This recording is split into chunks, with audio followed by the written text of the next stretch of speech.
Welcome to Wing Academy Videocast, an extension of Wing Academy of Unfoldment. I'm your host, Diane Wing, and my show focuses on how to use spiritual concepts in the real world. We'll address issues related to the mind, body, and spirit, discover how to release what holds us back, and ways to come into our power. Learn more at dianewing.com. Please like and subscribe. Click the bell to be notified of new episodes. Today, my special guest is author C.J. Llewellyn, a licensed professional counselor, trauma therapist, and intuitive Reiki master in the Usui tradition. We'll be talking about her book, Chakras, the Vagus Nerve, and Your Soul. Welcome, C.J. Thank you for having me, Diane. I'm thrilled to be here. Yes, and we have much in common, Mhm. including Reiki master in the Usui tradition. You So, you pronounced it well, so I thought maybe you might know it. Sometimes people really struggle with that, the name. And for those who didn't catch the name of the book, here it is. It's on Amazon, available on there, and I'm sure everywhere else books are sold. And also, um, if you would like to get more on touch with her, um, here she is, and here's her website. And she has all kinds of exciting things on there that you can learn about her and her work. So check it out if you get a chance. So, a lot of people might be interested in this topic, but they're not sure what a vagus nerve is. Can you talk Mhm. about what it does and why they should care? Yeah, absolutely. So, the little bit of science behind it is the vagus nerve is our largest autonomic nerve in our body. And what that simply means is this is the nerve that automatically keeps our major organs going. So it descends from the cranial nerve 10, which is right back here underneath our skull in the medulla oblongata. You don't even have to remember that. It descends down through our throat, it connects into our face, it connects into our ears. You and I are sitting here having our heart pumping, our lungs going, even our digestive process going without us even having to think about it. So the vagus nerve, in that regard, keeps us literally alive. Once we have problems with the vagus nerve, we have problems with all the other organs. We have problems with this communication superhighway going on in our body that we don't even know is there. Throughout the last 30 years, an approach called polyvagal theory, developed by Dr. Stephen Porges, has as most brilliant discoveries have evolved, he started out managing or learning about the vagus nerve in response to helping infants.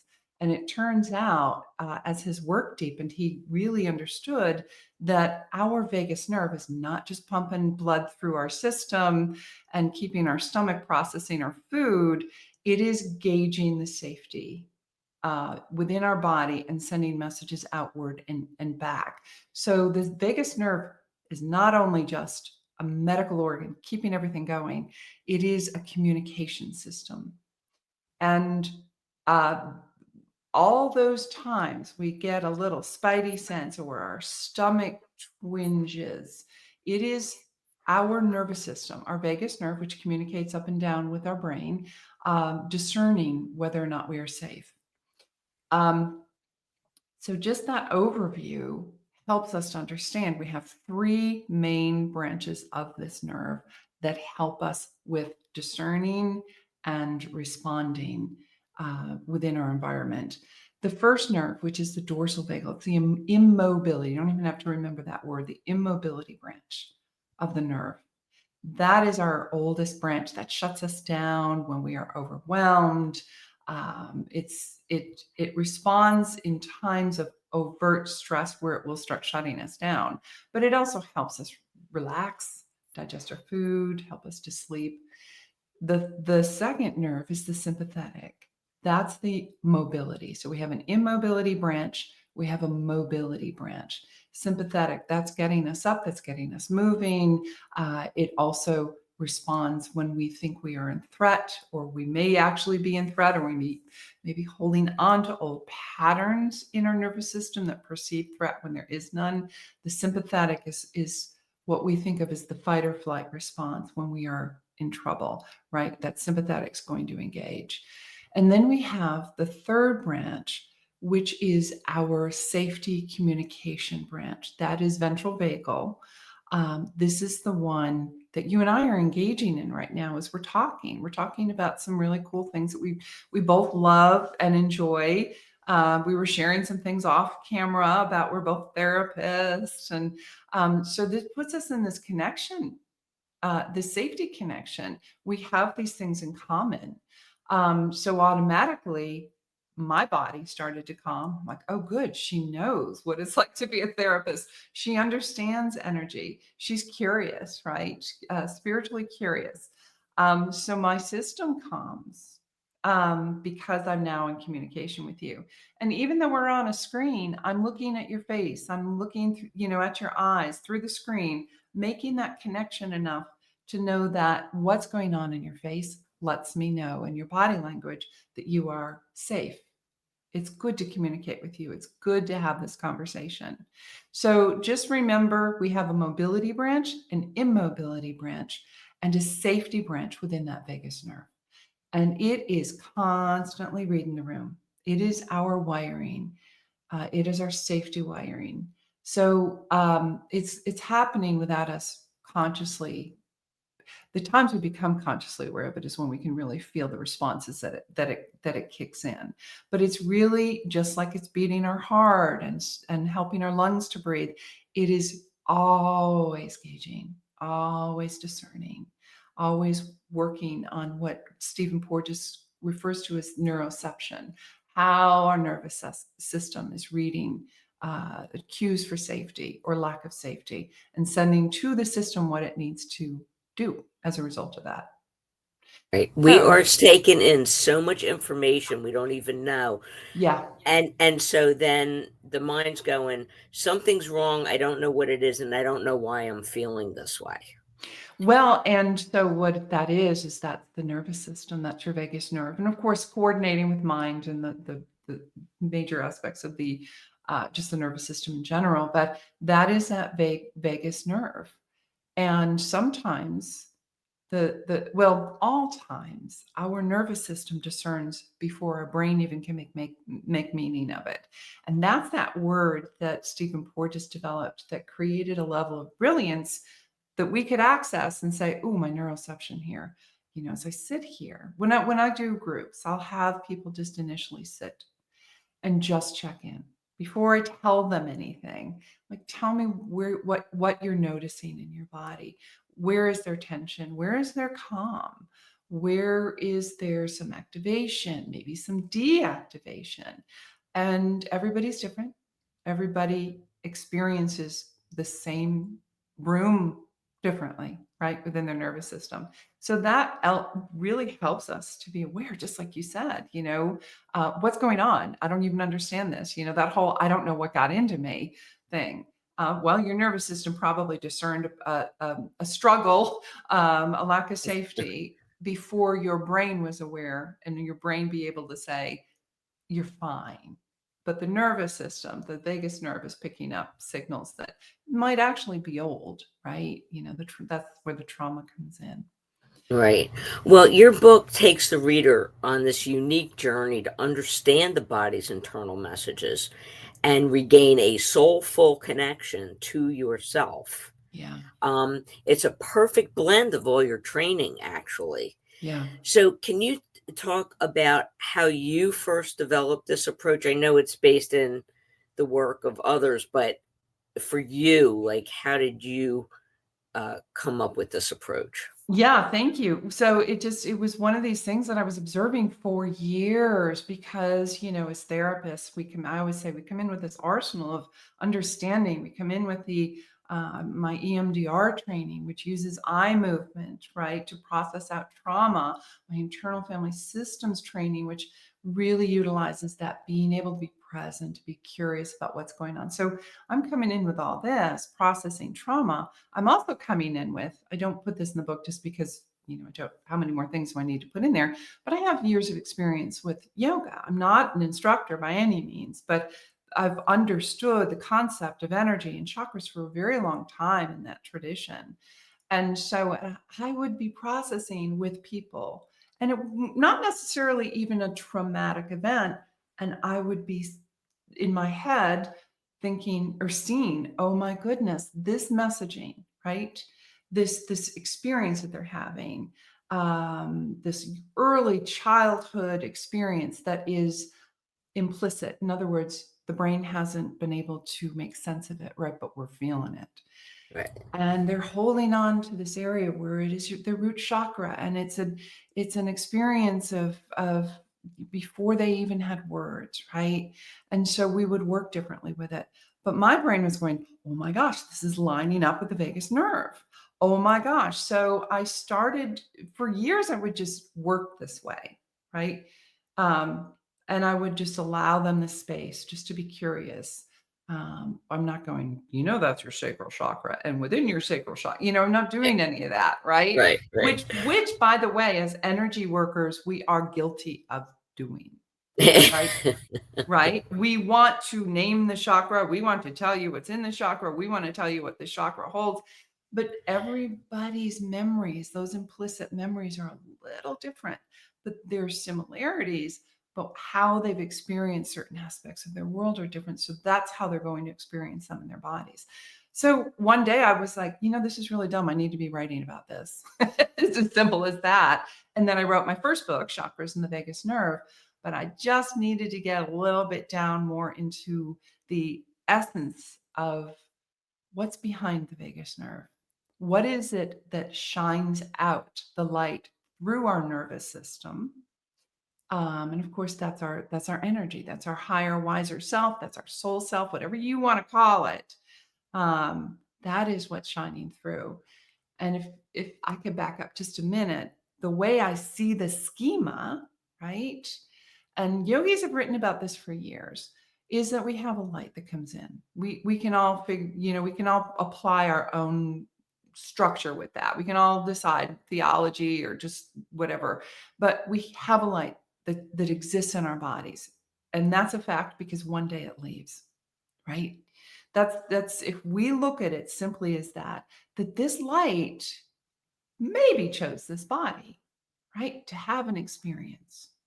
And then this light is trying to negotiate with this very human thing, this very human vehicle that it's in, trying to negotiate the brain, the nerves, to talk to the brain, to send the signals of what the light would like. And then along the way, what happens is stuff happens. Car accidents happen. Parenting that wasn't very supportive happens. People harm us. And our nervous system, which is this, the vagus nerve, is this brilliant programming that says, that thing that happened, we're going to store it in here.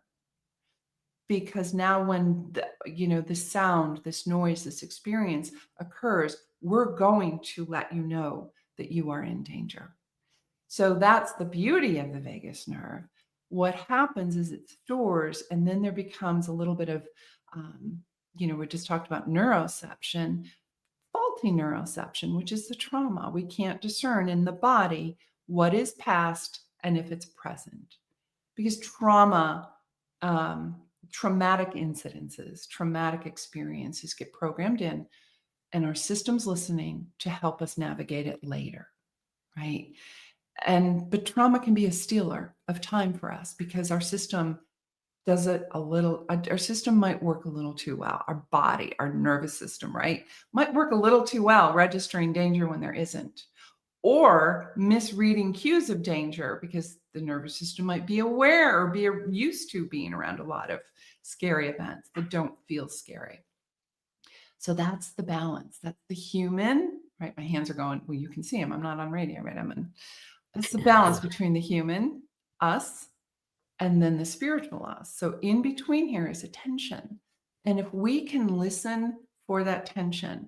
We know how to manage our world, not bypass, I don't want to feel the bad stuff that's going on in my body and I only want to feel the good, because that's a bypass.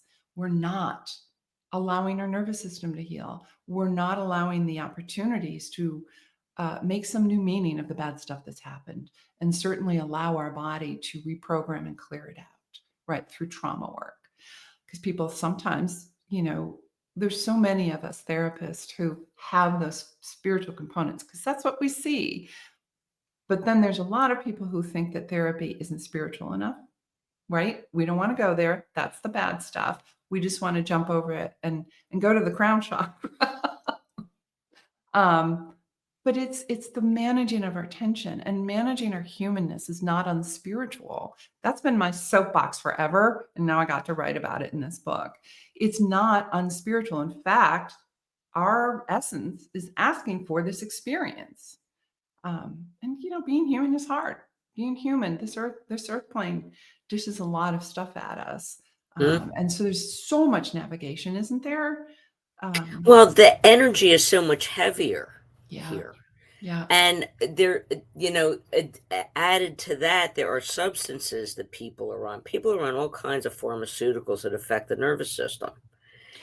Yeah, because they don't want to work or I don't want to say that, it's a judgment, but there's that's what they were told. If we can do this, we can calm the nervous system, but the trauma is still in there. A Right. And benzodiazepine that's what's doesn't clear great out the about your trauma. book. Yeah. What's great about your book is that you have exercises to make people aware in a way that isn't scary. Like, Oh, thank because you. it could be really traumatic just to be aware. Like for some people, Yes. Yes. it's upsetting and they don't want to do that deep dive. They don't want Yes. to, and there are many, and it's tons of exercises, people. If you don't like one, there's a different one you could try. Um, but it's like you talk about the physical self being the road to spiritual awakening, and Mhm. I agree that Mhm. the physical body has given us all kinds of indicators Mhm. that we sometimes ignore or diminish with whatever pharmaceutical or you know but so I'd like you to share in all these exercises, what is one of your favorites? And can you give us an example of a client who connected spiritually in a surprising way for them? Like it wasn't so bad to be connected like this to myself. So what I would say initially is, yeah, we what and as trauma therapists, we titrate, by the way. We don't go into the horrors and extract them. We can't. We can't. Our body will shut down. Our body will go immobile, right? That dorsal vagal branch will come in, or we'll get too out of a range of tolerance. We can't do it. So just adding to what you were saying about, the working through these past experiences that are programmed so deeply into our nervous system is a titration. And it starts with getting to know your therapist and feeling safe, right? And I'm holding on to my heart because this is where the ventral vagal portions of that safety branch start. It's within our heart.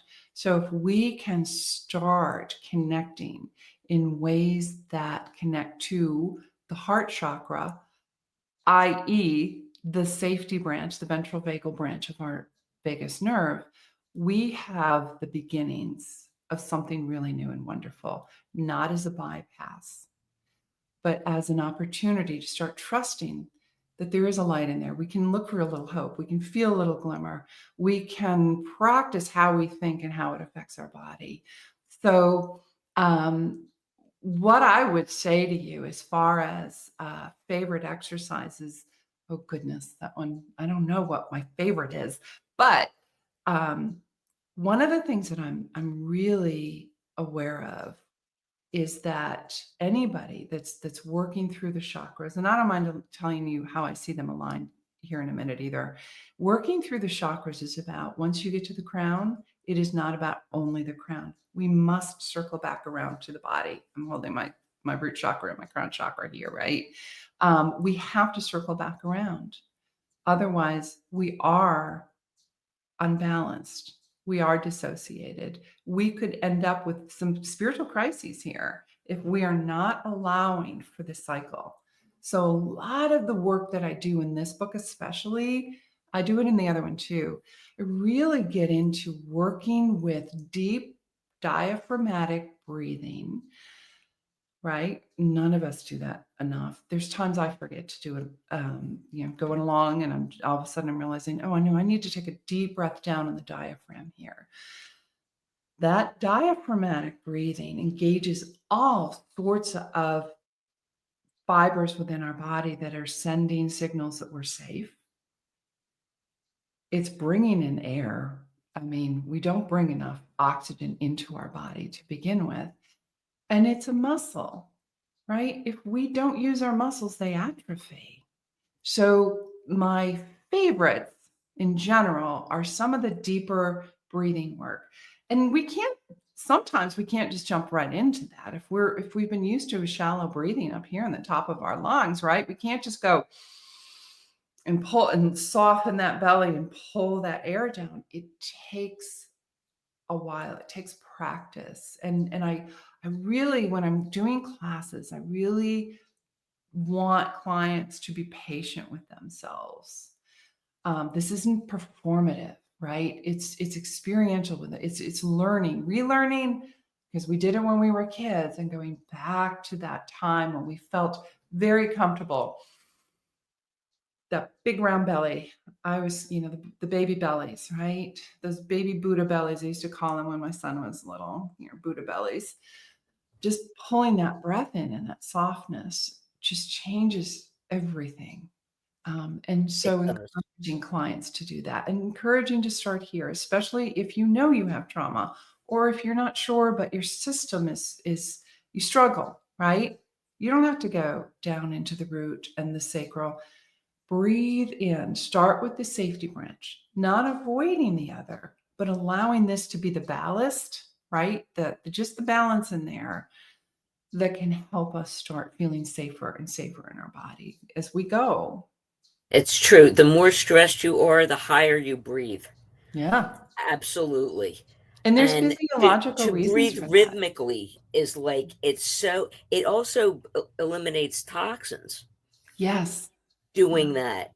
So Mhm. it's so simple and it's free and it's effective. And Mhm. initially, uh, for those who never tried this, you might get a little dizzy. Right, right. Don't just jump into the deep end. And that doesn't mean that you can't swim. It means that we're Right? going to ease in, especially if you haven't been swimming in a while. Exactly.